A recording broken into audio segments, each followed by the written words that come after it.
各位弟兄姐妹，大家平安。我们一起来共读历代志下。今天邀请陈汉来带领我们大家来做开始的祷告。好，亲爱的神，我们来到你面前，主啊，谢谢你让我们有这样的时间，有这样的环境，有这样的资源，主啊，透过圣经的共读，主啊，来更多经历还有认识，主啊，你在圣经所要对我们放下的生命的真理。主啊，也求您在此时此刻安静我们的心，也擦亮我们的这双眼，也开启我们的耳朵，使我们今天透过陈牧师的说明的介绍，能够更认识圣经还有你的话语，将这些祝福恩典放在我们的心中，是吧？谢谢你，孩子们，感谢祷告，奉主耶稣的名求，阿们。好，谢谢。那我们在昨天的经文当中看到所罗门的儿子罗波安，好，那他的名字的意思是要扩大神的百姓哦。好，那但是他却不听老人言，吃亏在眼前。好，听了他的从小的玩伴的话，好，那对这些的来跟他求情的这些百姓说重话，好，说加重他们的话，好，并且呢也羞辱了这些百姓，也羞辱了他的父亲哦，以至于呢这个国家呢好就大失血，好，造成分裂。所以当中有10个支派就离开，只剩下犹大和便雅悯支派愿意继续留下来。所以等于这个国家呢是大失血。而今天我们要继续看的是11章。11章当中让我们看到罗波安他在大失血当中，本来他要开战，但是开战呢他们上帝透过先知示玛雅来调停，所以让这战争没有爆发。同时还有透过利未人他们在北国当中并没有得到应该有的服侍，所以他们都来投靠南国，所以利未人也带来了南国的相对的安定，有3年的当中是平安无事，甚至后面有讲到是罗伯安他自己的妻子孩子的这些的事情，但是重点是他透过这样子让南国也在这样当中稳定下来。好，那我们就来看今天历代志下第11章的这段经文好，那我们先请陈汉带我们来读历代志下第11章的第1节到第4节。好，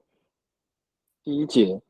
罗波安到耶路撒冷，就召集犹大和便雅悯之族最精锐部队18万人，想要攻打以色列，恢复他对北部之族的控制。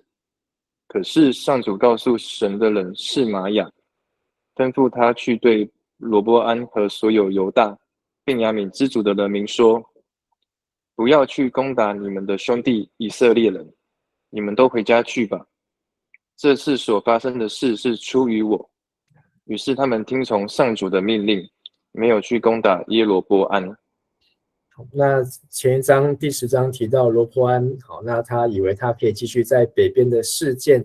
拿到这个控制权，所以他还继续派他的仆人哈多兰去劳役这些的北国的人民，但是这个派去的仆人就被人家用石头打死，所以吓得罗波安就跑回去耶路撒冷。但是11章回到耶路撒冷，他就要召集犹大便雅悯的最精锐部队而且不少人，总共有18万人要来去攻打以色列，要讨一口气回来因为他一直认为说他可以用鞭子，他父亲用鞭子，他可以用蝎子或是用带刺的鞭子就是更狠的方式那就是来开战。但是这里出现了一个先知示玛雅，那和圣经翻成神的人就是神人。那在圣经当中有用神人名称的，就是从摩西还有撒母耳，还有我们之前读到大卫也曾经被历代志用神人来称呼。那还有这个历代志下也会历代列王记有讲到这个以利沙，以利亚的徒弟以利沙，这几位都有叫神人。好，那他意思就是属神的人或是有神性的人。那这个示玛雅呢就来调停，他不仅是他主动先去对罗波安说不要去攻打你们的兄弟以色列，回家，因为这事是出于神所以有这个先知的这句话，结果呢这一次呢罗波安他居然也听进去虽然之前他没有听到他父亲的这些长者的大臣的意见，但是这先知的话呢倒是让这个罗波安终于冷静下来，而且呢，在这个时候他的这些玩伴，罗波安的玩伴也没有在旁边再给他制造纷争，所以就免掉一场战争啊，但是也就注定这个国家呢必须就是要分为南北两国。好，那再请陈汉接着带我们来读从第5节到第12节。第5节，罗波安住在耶路撒冷，他为犹大和便雅悯的一些城邑修筑堡垒。这些城市伯利恒、以坦、提哥雅、伯素、梭哥、亚杜兰、加特、玛丽莎、西佛、亚夺莱因、拉吉、亚西加、索拉、亚伦拉和西伯拉。他为这些城修筑巩固的堡垒，为每一座城派驻指挥官，并供给粮食、橄榄油和酒。他也为所有的城储备盾牌和枪矛，使他们巩固。这样，罗波安控制了犹大和便雅悯。好，谢谢。那在这边提到的15座城那这15座城都是军事用途，是堡垒，是坚固城里面有军官，有粮食，有油，有酒，有盾牌，有武器那这些城呢都散布在南国当中。本来他的父亲所罗门掌管的是整个以色列国家，甚至还来到了红海地区但是因为罗波安一个错误的一句话愚昧的这个决定让国家分裂，而他也特别把这15座城呢都守在这个中间，那围绕着耶路撒冷来做这样子的坚固城那同时也来坚定在这个南国的战事。那这段的记载呢虽然在列王记当中是没有记载，从列王记上呢是同样的部分讲到北国的反叛但是倒是没有讲到关于这个罗波安筑城堡垒设防反倒讲的是北国耶罗波安他也筑堡垒设防，而且呢他还在其他地方那耶罗波安呢他筑堡垒，罗波安呢也修筑堡垒所以他们就开始接下来就是虽然没有开战但是大家都各自在发展他们的军备但是在这里讲到在列王记上的12章让我们看到耶罗波安呢做了一件事情，就是耶罗波安对自己说，照目前情形看，如果我的人民上耶路撒冷，在那里的圣殿向上主献祭，他们会变心去效忠犹大王罗波安，并且会回来杀我，使我的国还是归在大卫的后代。所以罗波安他就是有一个这样假设，即便上帝有透过先知告诉他拿着一件衣服撕成12片，他会拿到10片但是他依然没有办法信心，而且他一直看到圣殿那边金碧辉煌在罗波安的境内他心里面没有办法平衡所以他做了什么呢？28节列王记上12章的28节，耶罗波安前思后想，就造了2头金牛，对人民说：你们上耶路撒冷敬拜太辛苦了，以色列人民这就是领你们出埃及的神明这2头金牛，然后一头在最北边的伯特利，一头在比较中间的但，这就成为人民犯罪的起因，和本翻成网罗因为他们就跑去伯特利和但敬拜，就不继续来敬拜上帝那也导致什么事情呢？耶罗波安在一些山头又建造祭拜的神殿，并从利未之族以外的家族选立祭司本来利未人在这个大卫的在这个12支派的安排当中，约书亚的安排当中是散布在12个支派，在各城当中我们读历代志上就算他们的城镇，他们的人数本来都是散布在整个以色列各个地区，但是因为现在耶罗波安北国王耶罗波安王让这些祭司利未人没有工作，所以接下来我们再回来读我们历代志下的11章，从13节到17节13节，以色列全境的祭司和利未人都到南部的犹大去，利未人丢弃了他们的草原和其他土地，迁移到犹大和耶路撒冷去，因为以色列的耶罗波安王和他的继承者不准他们做上主的祭司。耶罗波安指派他自己的人做祭司，在山丘上的神庙里侍奉，拜山羊鬼和自己铸造的羊。以色列各支族所有诚心寻求上主以色列上帝的人民，都跟随利未人到耶路撒冷去，献生祭给上主他们祖宗的上帝。这件事加强了犹大国的地位。3年之后，人民拥护所罗门的儿子罗波安，因为他们的生活像在大卫王和所罗门王统治时一样。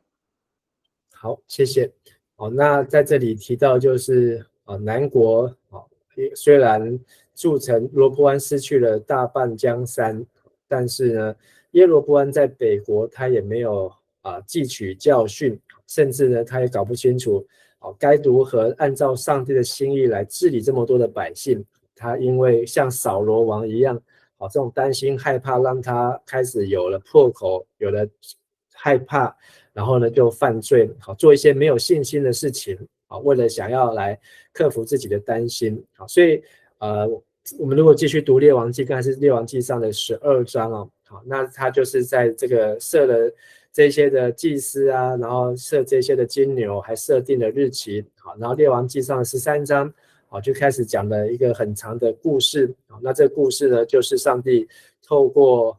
先知老先知然后透过了在路上所遇到的事情然后让耶罗波安他自己越走越窄到最后呢他犯的这些罪呢，要使他的王朝没落，以至于完全灭亡因为他随便封立任何愿意做祭司的人做祭司并没有照上帝的话。所以在列王记后面就提到了是耶罗波安他最后怎么样，包括他的儿子也叫亚比亚，罗波安的儿子也叫亚比亚两个的儿子同样的名字然后呢他的儿子怎么样先死掉，后来耶罗波安怎么样子的被宣告他被上帝遗弃那最后到耶罗波安他离开世上做王22年所以这个不是在历代志的重点但是我们就是知道我们可以对到的就是列王记上12章13章14章的部分那所以这一段呢让我们看到南国呢反而在耶罗波安没有站稳阵脚的时候南国就有一批利未人跑出来，然后来到了耶路撒冷的圣殿，那跟这个罗波安王一起来来服侍因为他们可以继续在圣殿里面敬拜，也因为有这批利未人的加入呢，这个事情呢，因为耶罗波安他就除了拜金牛，他还拜山羊鬼，或是这个山羊鬼就是羊的身体、羊的脚，我们会看到那个有的那个古代的神明是有羊头，然后人的身体，然后羊的身体，然后又加上人的头等等这一些，然后为这些来造祭司所以让利未人他们就通通看不下去，通通都跑出来。然后这件事情就是利未人来到南国，加强了犹大国的地位，有3年之久，人民都拥护所罗门的儿子和罗波安。为什么要拥护罗波安呢？因为罗波安他知道不能再犯错，所以即便他讲错了一句话，造成国家的分裂，但是他也痛定思痛，所以继续像大卫王所罗门统治的时候一样，来照顾人民的生活。那接下来最后一段就是18节到22节，再请陈汉带我们来读。18节，罗波安娶玛哈拉为妻，玛哈拉的父亲是大卫的儿子耶利摩，母亲是耶西的孙女以利亚的女儿亚比海。他生了3个儿子，耶乌斯、示玛利亚、沙罕。后来罗波安又娶了押沙龙的女儿玛迦，他生了4个儿子，亚比亚、亚太、细沙、示罗密。罗波安一共有18个妻子，60个妃嫔，28个儿子和60个女儿。在所有妻妾中，他最爱玛迦，因此也最宠爱玛迦的儿子亚比亚，要立他继承王位。罗波安明智地把责任分配给他的儿子们，派他们住在犹大和便雅悯各处的设防城，大量供给他们所需的一切。也为他们娶了许多妻妾。好，谢谢。好，那在这段经文当中讲到罗波安他自己的家庭家事。好，那这一段是在列王记里面没有提到，所以只有在历代志下可以看到。而且看到几个很特别的，就是大卫。那我们知道大卫有19个儿子，但是这里讲到大卫19个儿子以外，还有另外一个儿子叫耶利摩。所以这个应该就是不是在他的6个老婆当中生的，应该是在其他的妃嫔所生的。然后呢，他又从这些以利亚的女儿亚比海为妻。好，那然后呢，这个亚比海有3个儿子，好，也是罗波安的儿子。后来又娶了押沙龙的女儿。押沙龙是谁？押沙龙就是大卫他的儿子。所以如果跟罗波安来讲，他们就是等于是同父异母的兄弟。所以他也娶了他的女儿，等于是叫起来要像是子女啊。但是在另外的地方，押沙龙的女儿有翻成另外一个地方是在13章翻成是押沙龙的外孙女啊，所以到底是女儿外孙女就不清楚。但是又生了4个儿子。其实呢，后来接王位的是这一个，从押沙龙的女儿或是外孙女所生下来的这个儿子。那这里讲到后来直接统计罗波安有18个妻，60个妃嫔，28个儿子，60个女儿。70妃嫔呢，绝对是比他父亲所罗门少。所罗门是有700个王后，然后300个妃嫔。但是所罗门几个儿子几个女儿是未知数，统计不出来。那罗波安算是比较多了，也超过他的阿公大卫。那但是还是没有超过最多的是基甸。基甸有70个儿子，但是70个儿子呢，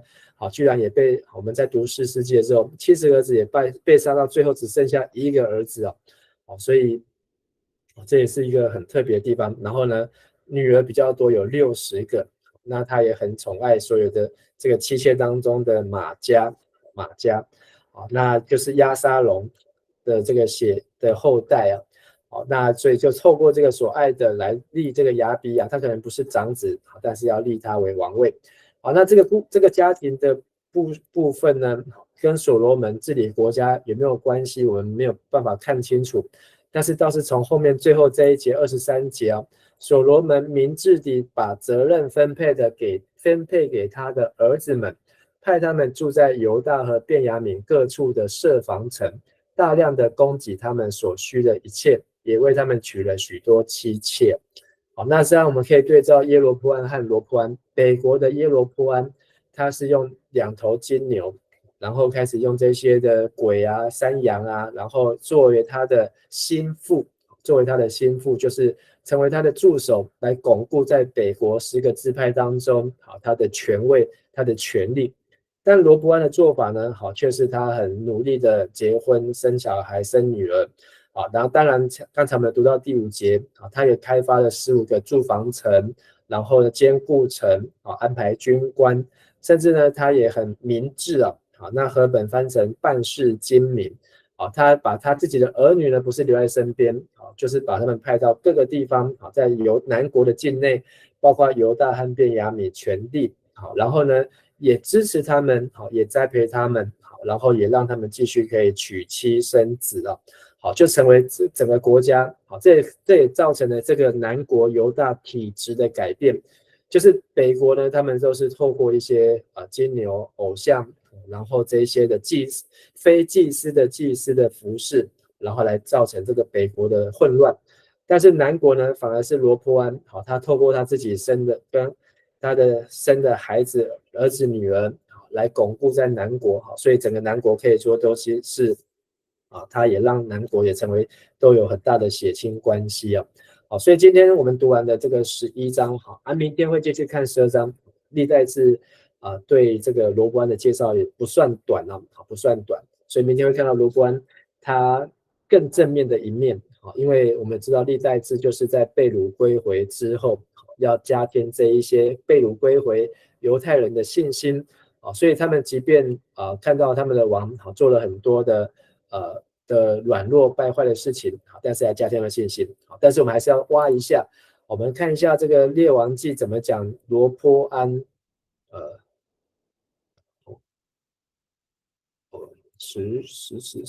OK， 应该是在这里。好，那列王记怎么讲罗波安呢？好，罗波安在列王记列王记上的14章啊，列王记上的14章讲罗波安。好，他的问题是什么呢？好，他41岁当王，做王17年。好，然后罗波安的母亲是亚门人，好，本身就是外邦人，然后得罪上主，然后呢也是一样在山丘上和树荫下为假神建造神殿，又立石柱和亚舍拉的神像来拜，然后并且在境内的神殿有南昌来卖淫哦，这都可能超越所罗门。然后犹大人民做的这一切的可恶的事，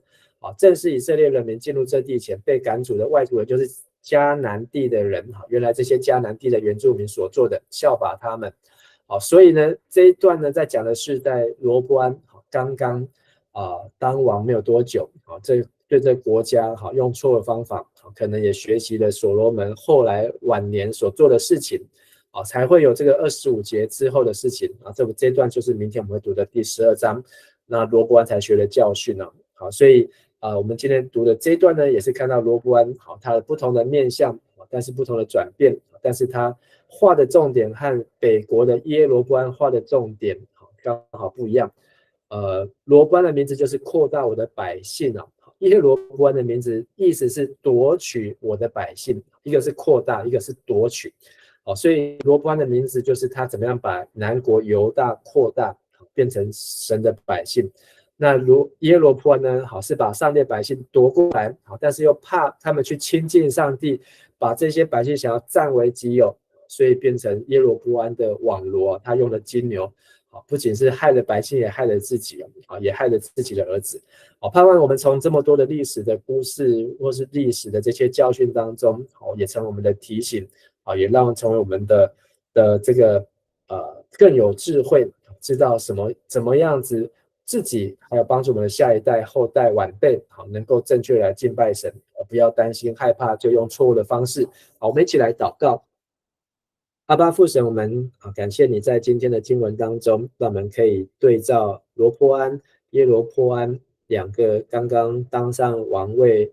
的君王，他们在治理的上面的差异，即便他们都有犯错，他们都有软弱，他们都有跌倒，但是上帝让我们看见罗波安他愿意谦卑悔改，耶罗波安却是走上绝路，也让我们汲取教训，知道如何以神所喜悦的方式来建立神所喜悦的敬拜，让我们和我们全家如同约书亚都能够侍奉耶和华，在上帝所拣选我们的地上能够来侍奉你，也让我们能够在这地上来生养众多，结出属灵的敬虔的后裔，来荣耀神。愿上帝祝福我们所听到的话语，我们这样祷告祈求，奉主耶稣的名求，阿们。好，谢谢陈汉，谢谢大家平安，谢谢牧师，谢谢。谢谢。